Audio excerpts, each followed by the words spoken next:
a lot of people ask, are you okay? And so many people asked it that I was like, am I? I don't know. So I went to therapy to confirm if I was okay or not, because I didn't know. And a lot of people would say, like, how are you? And I'm like, I don't know how to answer that question. Right. Like, I'm good, but like, that's not the real answer, but I don't know what else to say. Most of the time I would just say I'm confused. Hello, and thank you for joining me here on Hope to Recharge podcast, the podcast that's designed to break the stigma around mental health and to create some hope and inspiration and give some practical tips to those that are struggling with mental health, whether it's from personal stories to break the stigma or some advice from professionals in the mental health community. Whether you are struggling with mental health on your own or you know a loved one that is struggling, we are here to support you and to create a community so you know you are not alone. The road to recovery can be difficult and challenging. At Hope to Recharge, we believe that in mental health, together is always better. I'm your host, Matana. Thank you for joining me here today. Hello, everybody. Welcome to the month of October on Hope to Recharge. Thank you for joining me here. I hope you caught up on all September's episode, even though they are very heavy. We are moving on to a lighter topic of mental health in the workforce. It's a very important topic, as all the topics are important, but I thought this will be a little bit of a lighter topic, but very needed conversations. I'm getting a lot of emails and questions regarding mental health in the workforce, and I decided to dedicate the month of October to discuss how to keep ourselves healthy, boundaries with healthy mindsets, with healthy conversations, with people that inspire us and make us try our best to do our best with what we have instead of putting us down. There's so much of our mental health that happens in the workforce. We spend a lot of hours in the workforce. Nowadays with Corona, a lot of us stay at home, but still we have a lot of interaction with colleagues, with bosses, and we need to know what is important for us, for our mental health, that when we come home after a day at work, even if it's stay-at-home work, when we leave our home office, are we leaving with anxiety? Are we leaving with depression? Are we leaving with a lot of stress? Are we doing what we love? And are people treating us the way they're supposed to treat us? I have a lot of incredible guests for this month of October. I hope you enjoy this topic. We would love to discuss it with you. Please share your insights. Send us an email. Go to our website, hopetorecharge.com. Go to the tab, Contact Us. We would love to hear from you. And if you have a moment, please pay it forward to us by just leaving us a review. If you want to say thank you for this podcast, there's a lot of work that goes into it. Our staff works, I could say, day and night.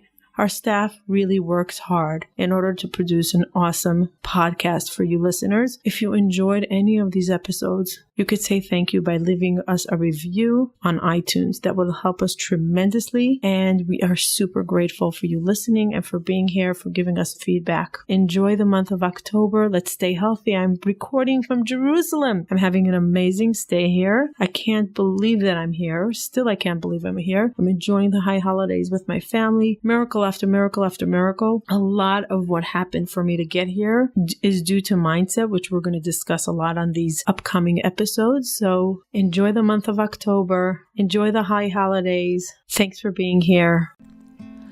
Living with mental illness can be full of pain, frustration, and anguish. At times, it can feel like you are completely alone.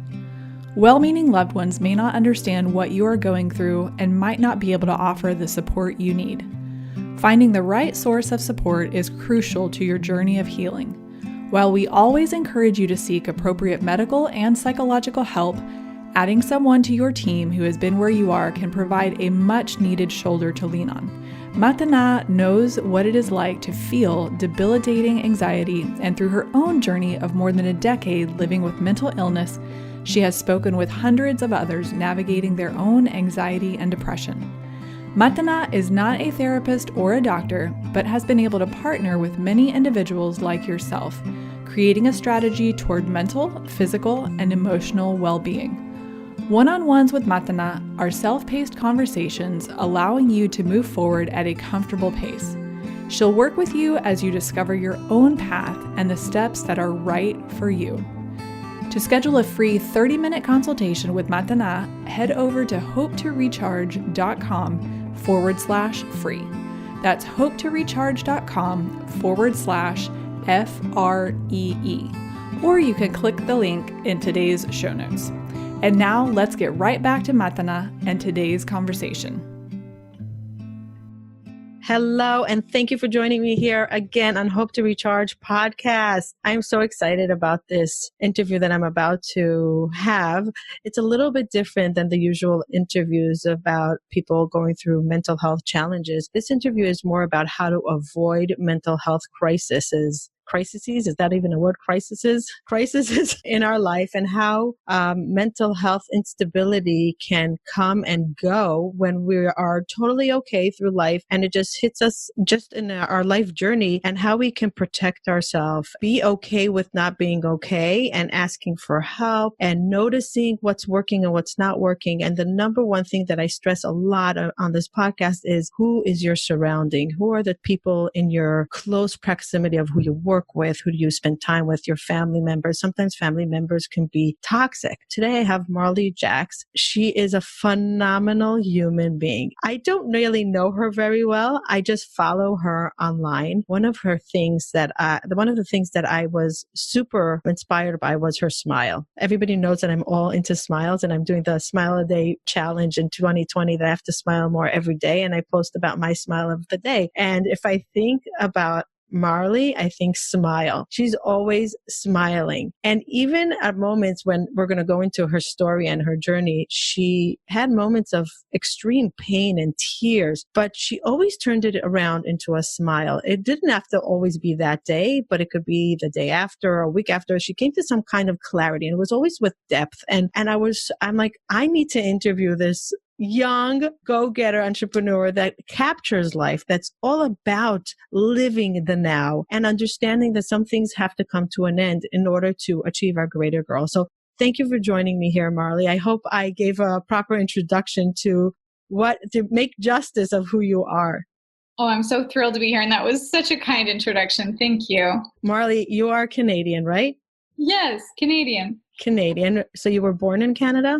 Yeah. Born in Canada. She's so stunning inside out, really stunning inside out. You'll see it on the picture when we post this episode. I came across her from ClickFunnels, a community online for entrepreneurs, major go-getters. And she was actually a speaker on the big event, on the big stage.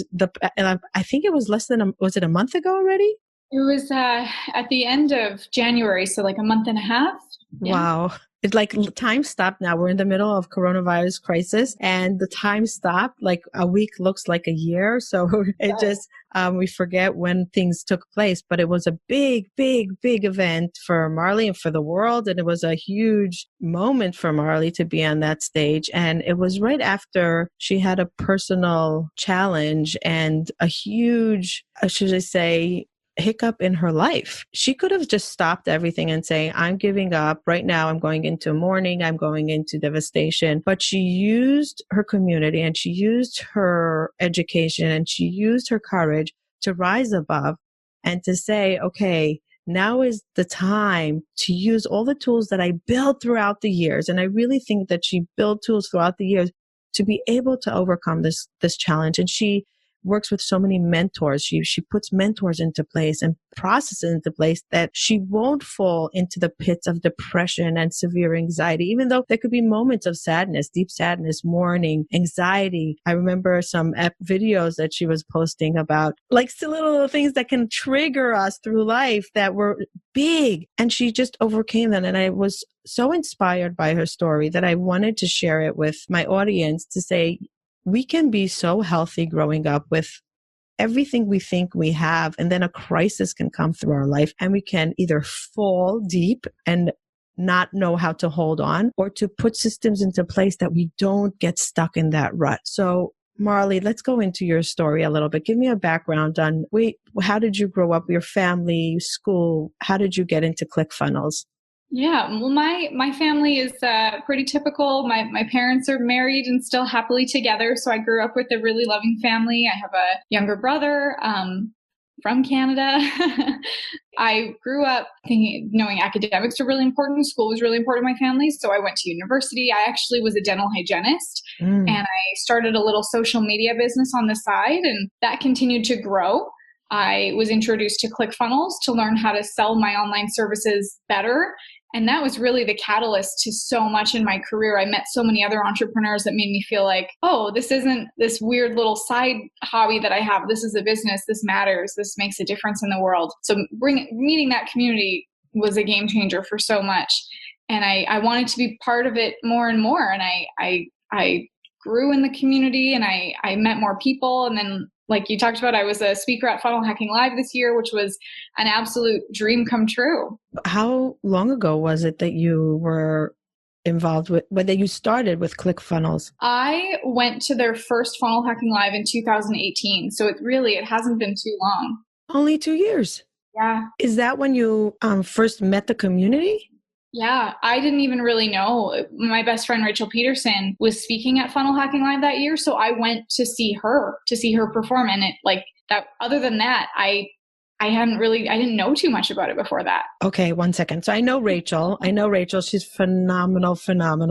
Was your friendship with her before the online adventure to find out how to market your small business? It was kind of during. I actually met her through buying her course because she teaches social media managers. And we hit it off and we became best friends. Then she kicked me out of her course because she didn't want me to be a student. She wanted me to be her best friend.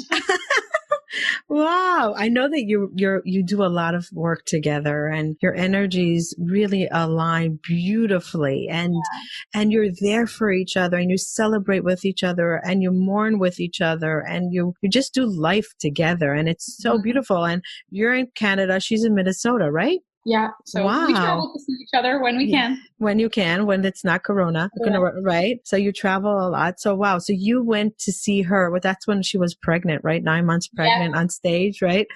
Yeah. And I was in the room when she gave birth a couple months later. Wow. So you're really close to her. We're really close.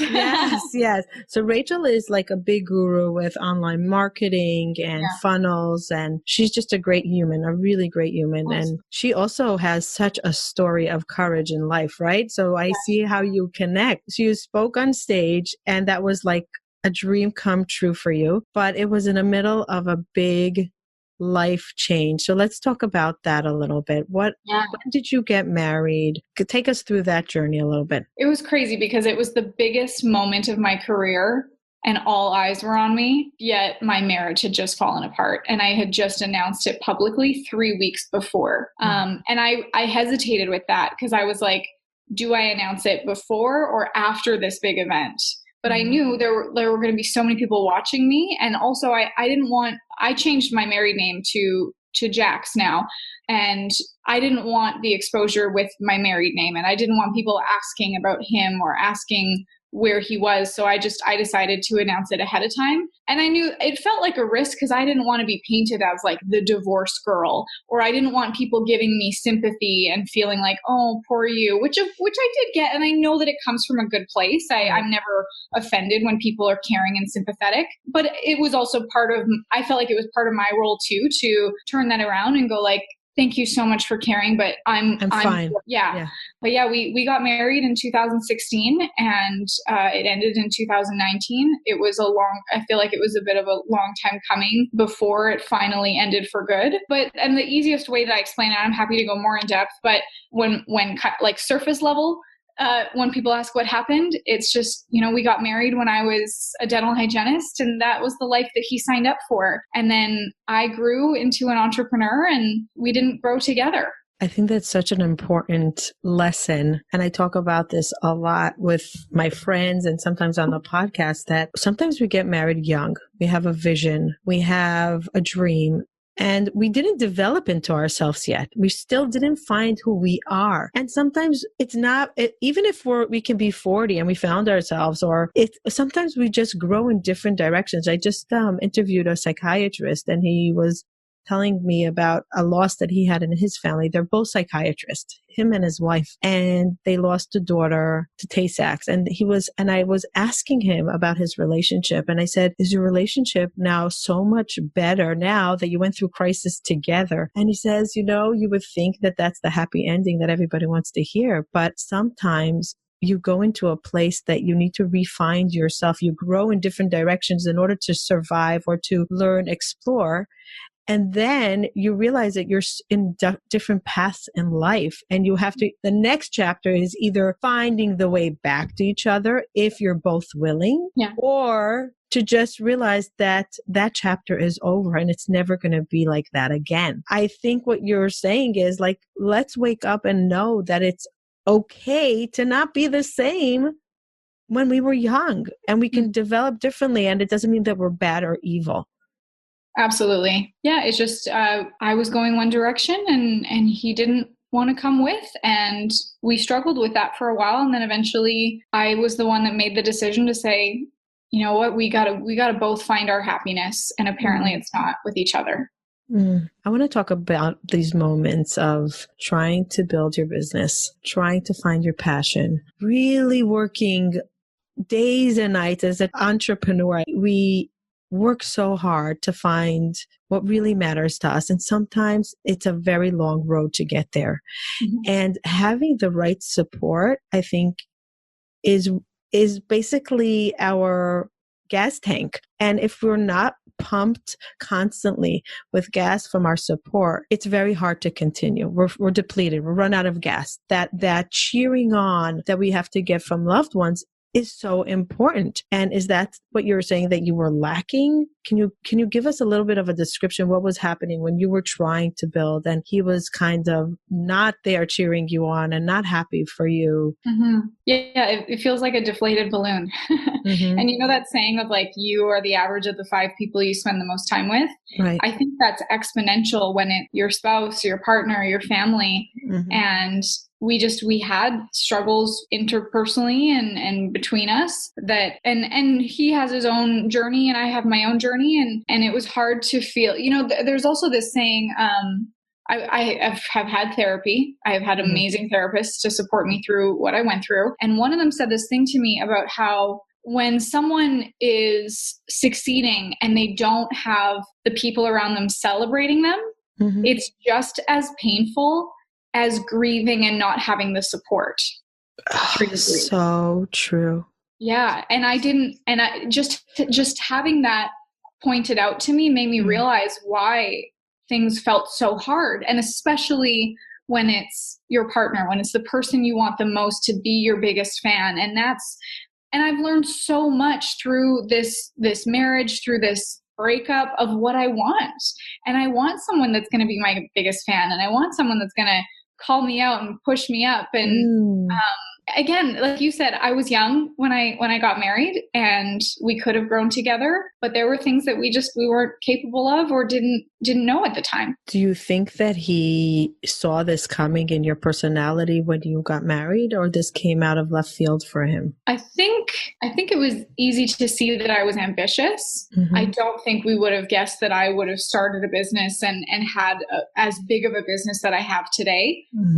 So it probably was quite the shock and the blind side that my life is definitely not what he signed up for. What do you think his fear was? That's a really great question. I think my growth maybe made him uncomfortable because it encourages other people to step out of their comfort zone. And when you don't want to do that, but the people closest to you are doing it, you got to decide, are you going to fight or flight? So do you think that he was jealous of your success and he didn't know how to be part of your happiness instead of seeing the lack of his, whatever he was going through? Possibly. I mean, there were definitely times where I felt that. I also just think that he has his own journey, and I know that he has I see parts of him where I'm like, you could totally do this, but it's just a decision. And we had such different upbringings. So your background and your childhood affects so much too. So I know that, and deep down, I mean, we don't speak anymore,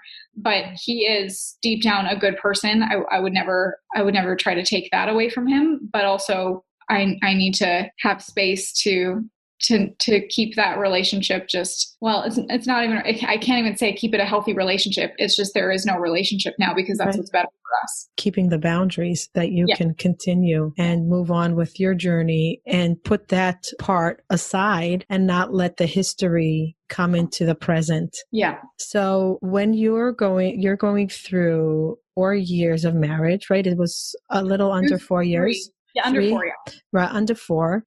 So you're starting your life and you're in love. There's passion, there's excitement, there's hope. There's a lot of hope and dreams. And then you realize he's not on the same page with me. He's holding me back a little bit. And not because he's a bad human. He just doesn't have the tools. He's not prepared. It could be a million things. He's not a bad human. We're just different. How do you not get consumed with this pain of realizing that your hopes and dreams and this yearning for his support is not there, and continue moving? Because I know that if my husband doesn't support me, I'm depleted. I'm, like you said, an empty balloon. There's nothing that can keep me going if he's not cheering me on and supporting me. How did you do it? Through going through therapy and probably many talks into the night, sleepless night, crying moments, fear, and still focus on your journey. How does that work? Honestly, it's look at how much has changed now since the time that we broke up and how much I have grown. And I feel more alignment in myself, and even strangers or people that know me or don't know me have commented on that. So it was definitely hard personally. And yeah, like you said, there were lots of conversations, sleepless nights, lots of tears. And yeah, there were a lot of limiting beliefs and fears that, like, if I'm going to make this work, maybe I have to sacrifice myself. And is marriage and relationships about sacrifice and compromise, and how much though? Like, that was the big question. And trying everything. Of course, I think that any relationship should give its all. Therapy, personally, my own personal development. I think that your relationship will grow to the level that you do. But I do also believe that it takes two. So there was a long time in my life where I felt held back in a lot of ways. And now to see how things have evolved since moving on solo, it was painful to do that. It was what was needed. Did you have the fear of the cultural or the societal stigma on divorce? Absolutely. I'm 29 years old. I'm supposed to be having babies right now. Right. Like that's what, I mean, we were married for how long? And people are asking, oh, when are babies coming? And right. In the back of my mind, I'm like, they are not. And wow. And I don't know if I will. Like, I do think that I will. I'll remarry. I'll find an amazing man and maybe have kids if that's in the cards. But it was definitely hard to, because of course there were times where I was like, I can't openly talk about this yet. It's the open wounds. It's not a scar that I'm ready to reveal. And I was worried of people just thinking I was a failure, or thinking I was broken, or this girl doesn't have it together and there must be something wrong with her, that this marriage didn't work. And what changed that you didn't have that outlook of, I'm not broken, I'm actually very strong, I'm going to move forward? What was that in your mind? Because you gave it your all. You tried. You really tried. It's not like you gave it up and said, okay, you're not on the journey with me, c'est la vie. You really put in the work and the time. What do you think was that moment in your mind that you said, that you're not going to listen to the noise in your head of what other people are going to say versus what you really need? Because I think so many times in life, we're stuck in the voices in our head and the fears versus the true voices of what we really need. How did you overcome that? I believe that I gave everything. And absolutely, there were people that did have comments and things to say of, you didn't try hard enough and you gave up and you didn't do this and you need to do this. And I know in myself that I'm proud of everything that I did. And that's what I had to decide for myself. Am I going to do my best, give it my best shot, and then decide to move on for what's in my best interest? Or am I going to stay here to make hundreds of other people happy that they don't go to sleep in my brain at night. They don't live my day to day. Right. And so I had to take that chance, and it was, for me, it was a personal decision. How am I going to go about this? Am I going to be a victim? No, I chose this. These are consequences of my actions. but also I can turn this into the best case scenario for me, because this is a journey. This is a chapter closed. This is a new one opened. And I had to decide, okay, when I go public with this, because my life is very public. Very. That was the hardest part. Yeah. And especially when you announced it, how many people were on stage? Oh my gosh. Well, I mean, at ClickFunnels, when you were on stage, was it 3,000, 5,000? 5,000 people. And on top of that, like there's the YouTube videos, there's the Facebook videos. Like I announced this publicly. And then I had a cruise that I had a speaking engagement on with also ClickFunnels people.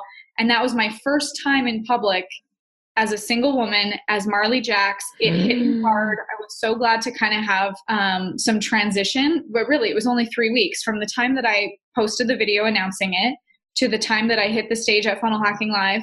But what the most amazing thing was like, I stepped on that stage and I entered the stage to a standing ovation and they didn't stop. Yeah. I had to tell them to sit down, and it made me feel so loved. And I knew that it was because they knew my personal story. I wasn't just there to talk about marketing strategies. They knew that I was there to give my heart on top of the marketing strategies. Mm-hmm. It was just like a moment of redemption and perseverance. And and I also think about it this way, that like, it's not a reward. This is encouragement to keep going. And when I was watching that standing ovation, because I had chills, and I kept on thinking of Brene Brown saying, know who's in your arena. Like, notice who's there. That's courage, of knowing who to block out and who to come into your surrounding. And you'll always have the noises, but who's sitting in your arena? And that 5,000 standing ovation was like, wow, she got it. She really has the courage. And I think it was a big move and a very smart move that you announced it before, because you got the support and you were able to show up as you are, with the fears and with the moments of sadness, because it was so fresh. You're still like, there's a part of you that's mourning that loss of a husband. It would be so nice to have a husband cheering you on in the background. There's something of real sadness also, but you had 5,000 people cheering you on and saying, you got this. You're doing it right. We're here for you, and you will be able to continue. And I think I kept on thinking, Brene Brown, this is what she means. This is exactly what she means, of courage. This is courage. And this is getting when we release the shame, because courage and shame can't live together. And when you came out talking about it and there's no shame, that's where you stand strong. It was so beautiful to see it in life. And I'm sure it wasn't easy. I'm sure there was a lot of hard moments beforehand. You even shared some of those hard moments of the balloon, the balloon moment. You want to share that story? Yeah. And there were moments, because it was totally different than what I imagined it to be like, when you visualize what that's going to be. And I imagined him there, and I was very glad that he wasn't there, but there were still moments of like, I visualized this and this is nothing what I visualized. Right. So blank slate. And there were some messages happening while I was there that my friends took my phone, which was the best thing. The balloon. So for anyone listening, I documented all of Funnel Hacking Live, like the day of my presentation, the prayers and the love that I got that morning, how I prepared for it. The day before my presentation, how I was totally triggered and had a few tears. There was every year they have these round tables where speakers speak at the tables, and anyone from Funnel Hacking Live can come and just like ask questions and get to know them. And it's like 2 or 3 hours of just straight Q&A. Like I answer questions and have conversations until I pretty much fall over or I'm escorted out, which 2 years in a row now I have been escorted out. So I go until we're done. But I walk into the ballroom where we're having these, and there's 30 tables for the speakers. And there's these tall balloons with all of the speakers' names on them. And one of my friends and coaches approaches me before I get to my table, and she goes, "Marley, I'm so sorry. Someone wasn't current, and your balloon has your old name on it." And just immediately I'm like, oh God. And I start crying. And I was so glad my coach Mandy, who is just an amazing human being. But what was so amazing was how many people came to my rescue in that moment. And it might have been a little thing. It kind of, for me, I had a little bit of like, okay, it's not a big deal. It's just a name. Right. We can just like scratch it out with Sharpies or something. Someone actually, the name was, it was like a sticker. So they peeled it off very carefully. So it was also so amazing that I had, heroes come to my rescue in that moment. But yeah, it was a trigger. Yeah. The moment before a whole, hundreds of people came to hear me speak, and then the day before thousands of people came to hear me speak. Today's episode is sponsored by BetterHelp.com. Are you looking for online therapy? Are you stuck at home like everyone else? High stress, high anxiety, worried about the future, trying to navigate everything, have a lot of worries, have a lot of emotional roller coaster rides up and down, just like me. BetterHelp.com is one phone call away, one Zoom call away, one text away. It's an online platform for therapy.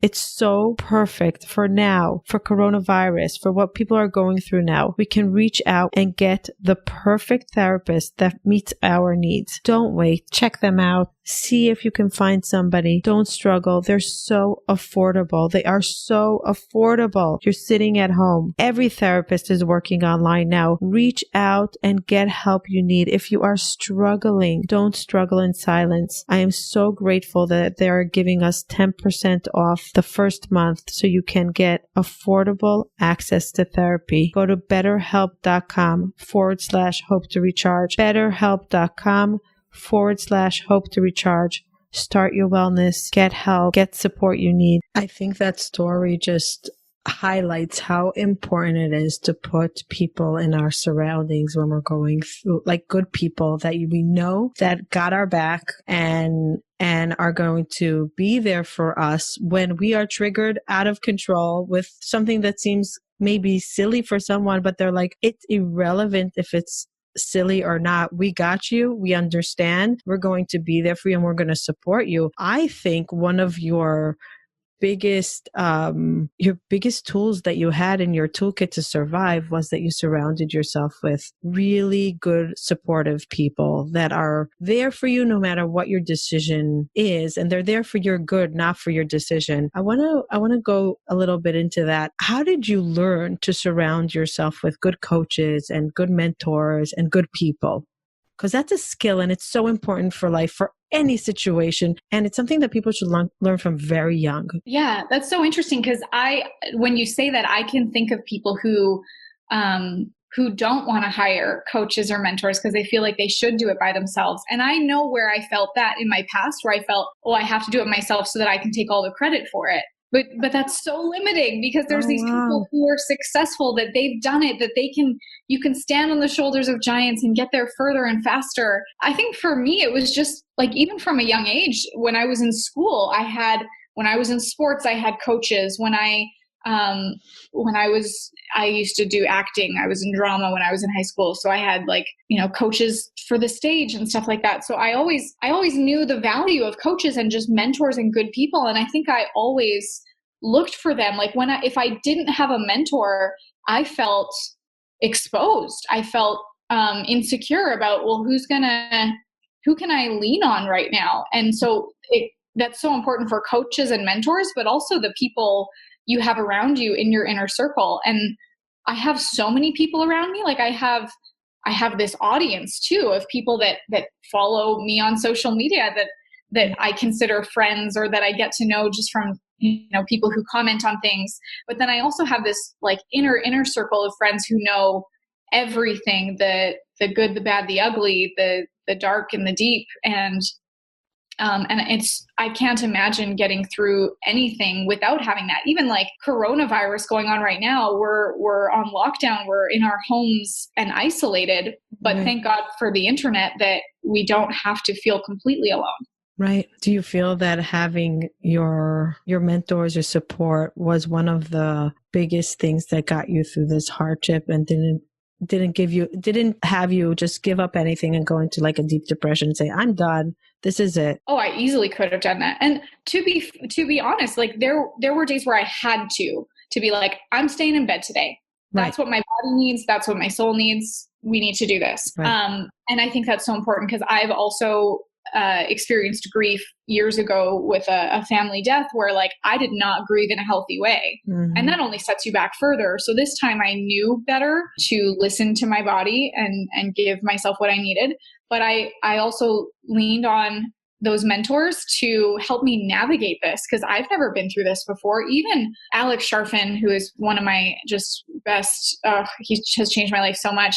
He got on a call with me to just help me to validate and confirm my decision. Like, is this the right thing? Is this what I need? How do I move forward with this? Russell Brunson, I talked to him about like, how do I publicly change my name, not have this turn into like a confusing catastrophe. And still be you. And still be you, right? And then, just other coaches and therapists to help me. Here's another thing that was really interesting. I had to ask and a lot of people ask, are you okay? And so many people asked it that I was like, am I? Oh, wow. I don't know. So I went to therapy to confirm if I was okay or not, because I didn't know. And a lot of people would say like, how are you? And I'm like, I don't know how to answer that question. Right. Like, I'm good. But like, that's not the real answer, but I don't know what else to say. Most of the time I would just say I'm confused. Like, I don't know what answer to give you. I feel a little bit empty. I'm in this like self-discovery. And then there were also people that were concerned that I wasn't grieving healthy because I was still moving on. Right. But it's like, what do you want me to do? Do you want me to stay in bed and cry forever? I'm grieving in the way I know how. And right. Also a phase of self-discovery. Right. Absolutely. I think grieving can be for a while, especially for a marriage. We grieve dreams that didn't happen. We grieve thoughts or grieve this connection. As you said, he's not a bad person. So you're grieving this husband that you lost in a way, but you're not grieving life because you're moving on in life and he's moving on hopefully in life. So there's like, you have to move on with grieving moments, and the moments can happen with triggering times or whatever. But if you really know what is necessary to stop, or right now I need a good conversation with a friend, or right now I need therapy, or right now I need a yoga mat, or right now I need a pajama day, or right now I need a vacation in Bahamas. Like, what do I need now in order to overcome it? And grief is different for everyone. Loss is different for everyone. So we have to be so true to ourselves and really look in. I'm so in awe that you were able to say, I don't know how I'm feeling. I really don't know, because sometimes we really don't know. We're so confused. In a way, it could be a relief, but in a way, it could be such a loss.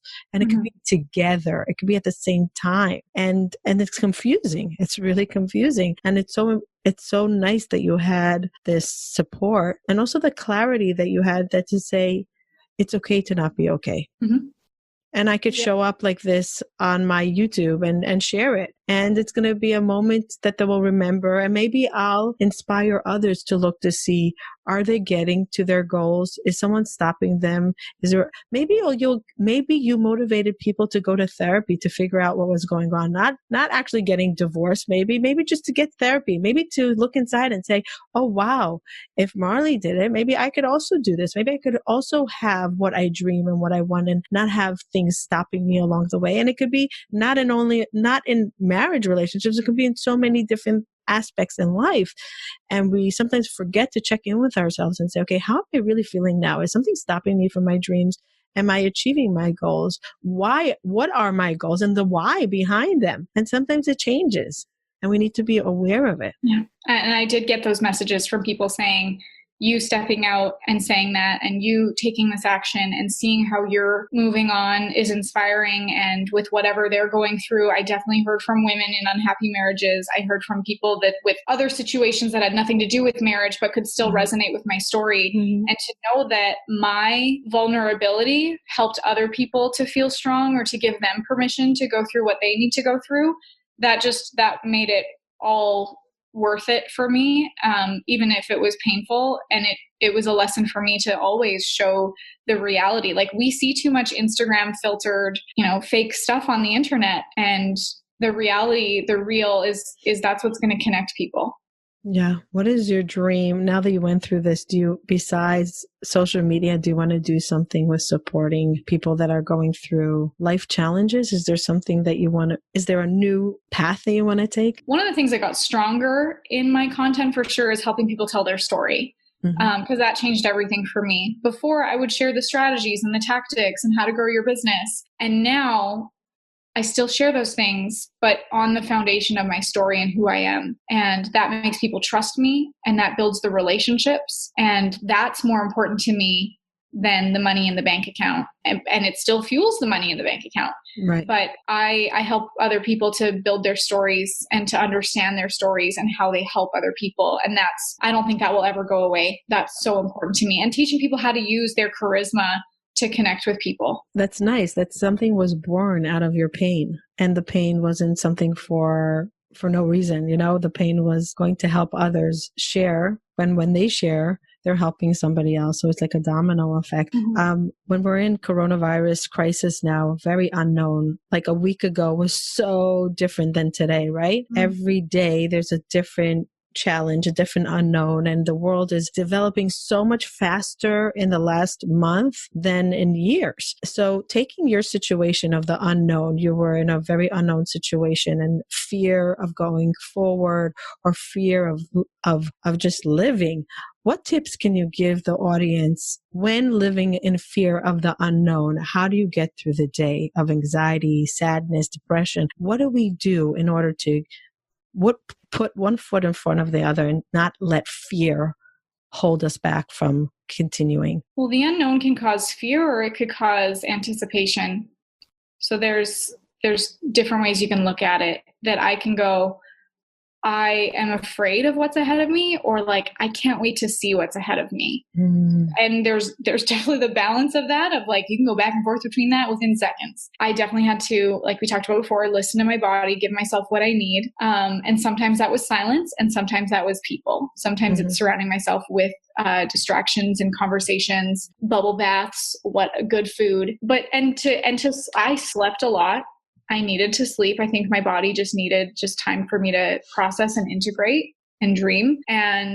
But then there was also like, okay, I'm going to get out today, and I'm going to go visit my mom, or I'm going to do my dishes, and like the little things. And it sounds kind of silly, but like, what am I going to do? Stay in bed all day? Right. For how long? And to remind myself that like, I chose this. I am not a victim of my circumstances. So sometimes when I get amazing messages from people, there was one recently where this woman asked, how are you continuing on when your personal life is in turmoil? And I said, it's not. Like, that's the definition that you might be putting to it. And this is all loving. Like I know that she's coming from a place of like, that she's having her own struggles that she's relating with. And I said, I choose not to look at it like turmoil. I look at it that this is my decision, and this is the path I have to walk now because of it. But I know on the other end, and I've already seen along the way how it is so much brighter on this path. And I just have to keep going towards it. Beautiful. I love that perspective. Like, what's coming next? We can look at coronavirus and say, okay, what's coming next? Maybe an amazing outpour of love to the world, and people will stop, will slow down, will be more present in what is really going on, and be more aware of the gifts in life that are right in front of us every single day. The fact that we can go to the store, the fact that we can run outside, we can hop on a plane, all these things, the fact that our kids are in school, like, wow, our kids are going to school. Yay. Like these things that we take so for granted will become a gift of life every single moment. And that could be what the tragedy will happen. What's the gift that will happen from this, the silver lining? Absolutely. Yeah. I want to hear how you got to your new name, Jaxx, because I know there's a story behind it. I love when people are not traditional in the way, okay, I'm going to keep my old married name and go back to my maiden name. There's like, I love the reborn part. Like, I feel like you're being reborn, the new you, disconnecting from all the toxic old stuff. Yeah. So how is that? It was interesting because I was with my mom a lot and I was like, I don't know what to do. My maiden name is impossible to spell and pronounce and it's difficult. And then I was trying to think of like other names that are important to my family, like my dad's middle name or my grandfather's name, like what could I use? And nothing was settling, like nothing felt right. And so I'm with my mom and I'm like, Mom, I'm going through this rebirth. You named me once. I need you to name me again. And then I have this picture of this lion that I love. He's like, I have this big painting of him in my house. He's my phone background. I just love this lion. And it's funny because on my Instagram, whatever, I'm showing my house. I'm like, people are like, what did you name your lion? And I'm like, you can't name him. It takes its power away. Like, I don't know what to name him. There's no name that's like powerful enough. Yeah. And so I just said to my mom, I need my name to make me feel the way that this lion makes me feel. Like, Mom, just pick a name, whatever you pick, I'll go with it. Really? You trusted her so much? I trust her. Oh. And honestly, 30 seconds later, she goes, Jaxx. And I'm like, what? Where did that come from? She's like, it just landed in my head. I wasn't even thinking of it. It just like showed up and we like spelled it out. We played with the signature and we were like, that's it. And you know, when you make a big decision and sometimes you want to get people's opinions on it, I didn't want anyone's opinion. I was like, this is it. Yeah. And it's a double X. Double X. I love that. Power. Yeah. Wow. That's such a beautiful story. And I love the fact that you went to your mom and you had someone that you trusted that knew you from birth. Like she gave birth to you. You're a part of her. And it's nice that you were able to go to her for support. Are you very close to your mom? Yeah. Honestly, like she knows everything and I talk to her every day. Unfortunately, we're distanced because of quarantine. I haven't seen her in like 2 weeks, but like she lives 5 minutes away. We talk all the time. They were very supportive. Yeah. All along.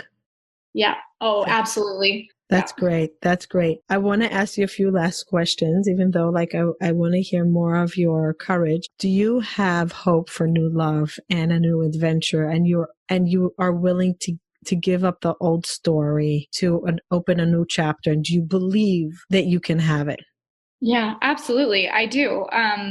There was definitely a time where I didn't feel ready, and I don't think anyone should jump into any new relationships. And definitely in therapy, we talked about what does the next healthy relationship look like and who do I need to be to create that? It's not just what does this person look like and what does he need to be? It's who do I need to be? And I'm working on that. But I know that I am loving and I'm affectionate and I have so much to give. And when that right person comes along, we will know it. And I know, and he'll come. You really believe so fresh. It's amazing that it's so fresh and you have that passion to love and be loved. And even though you were hurt, you're okay to take a risk again and you believe that it's going to happen. And I love that. I so love that. In a way, it's like an entrepreneur's life. We fall, we rise. Yeah. But sometimes when we rise again, we rise much higher than we did. But it's because we fell and we learned what not to do again, how to put the roadblocks in place, how to do all these things to make sure that the next journey in whatever we're doing will go well. So yeah, I love that. And I'm happy to hear that. My last question that I usually ask everybody is, what does hope mean to you? What does hope mean to me? Just the positivity and eagerness, excitement for the future, knowing that it's all going to work out, that everything is happening in your favor. And I believe it is. I know it is. It's like what I asked you before with the corona. Instead of having the fear of, you have the hope of the change. Yeah, absolutely. I like that. Where can people find you to follow on YouTube, on Instagram, and give 1 minute explanation of what you do to help entrepreneurs? So YouTube and Instagram are both, look up Marley Jaxx.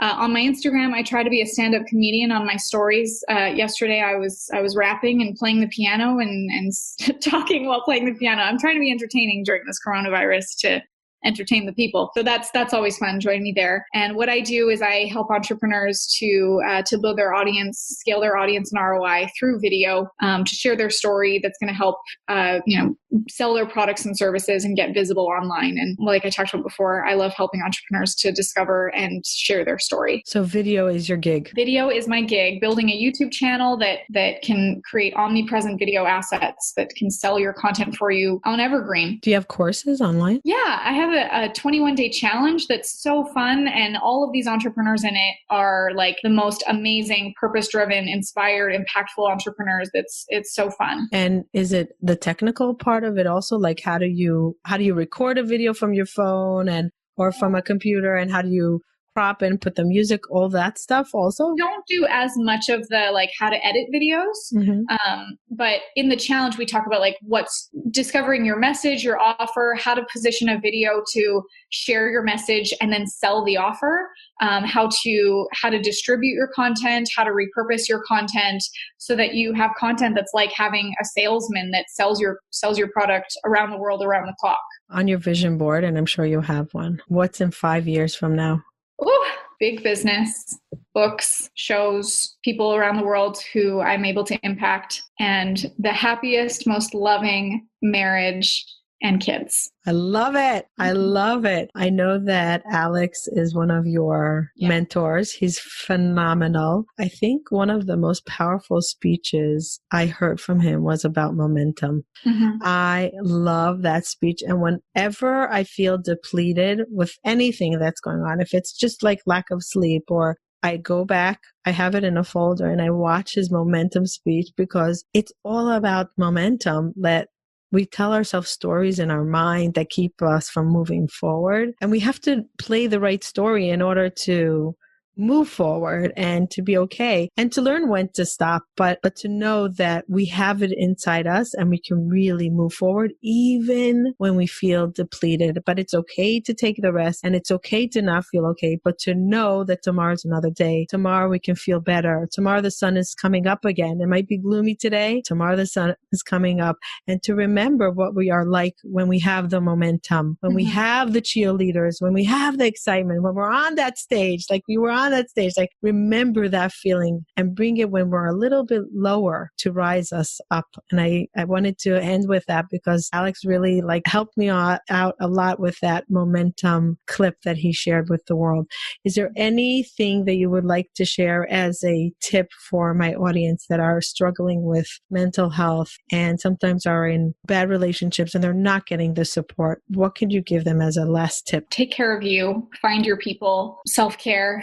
It's not selfish. It's necessary. And as cliche as it is, like you have to put on your own mask before anyone else's. And I see from my own story, and you can even see it by watching my videos and just following my content, how many people I've been able to impact since my big shakeup in my life. That was me putting on my mask and taking care of me so that I could then take care of others. My life would not be anywhere near where it is today if I didn't make that decision and move forward with it. Self-care, it comes before everything. Yeah. Beautiful. Thank you. Thank you very much, Marley. Thank you for sharing your story. And I can't wait to see you in 5 years worldwide on more stages, book reviews and all that good stuff, because I'm sure you're like a chicken that was reborn and hatched. And I was going to be running around finding the new life with Marley. So thank you very much. And guys, go check her out. And if she's saying that she's doing funny YouTubes now, definitely go check her out. Thanks for joining me here. Bye till next time. Thank you for joining us and taking the time to listen. I really appreciate it. Please hit the subscribe button so you can hear further episodes. If you are listening to us on iTunes, please leave feedback and ratings below. Let us know if there's any topic that you would like to hear from us in the future. Bye till next time.